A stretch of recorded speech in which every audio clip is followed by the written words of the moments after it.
ב-7 לאוקטובר הייתי כמו רוב לוחמי המילואים בבית עם אשתי. ישר קפצתי למחסני חירום, הקפצתי את המפקדים. היינו מספר ימים ביישובי העוטף, ולאחר מכן התבקשנו להגיע לגזרת ג'נין, להחליף כוחות של גולני.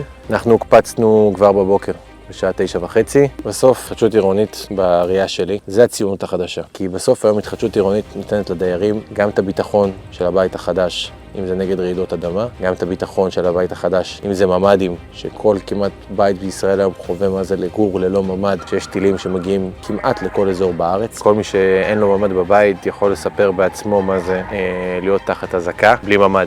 ואנחנו הדרך לייצר להם ממ"ד בבתים החדשים, בסוף אתה מייצר לאנשים את הביטחון האישי שלהם. כש-MBS עושה פרויקט של פינוי-בינוי בהתחדשות עירונית, בסוף בכל אחד מהפרויקטים הדיירים מקבלים בית חדש עם ממ"ד, ובניין שעומד בתקן של רעידות אדמה. וכל הפרויקטים שאנחנו מבצעים זה פרויקטים שאנחנו הורסים את הבתים הישנים ובונים בתים חדשים. אז גם כמנכ"ל MBS וגם כשלמה קדוש הפרטי, יש לי מסר מאוד פשוט, שגם נצליח באמת לתת לאותם דיירים את הבתים הבטוחים שהם מייחלים להם, ושיוכלו גם הם לישון בשקט, שיוכלו גם הם לחיות את החיים השקטים ולא לפחד מהמלחמה הבאה כשיהיו טילים.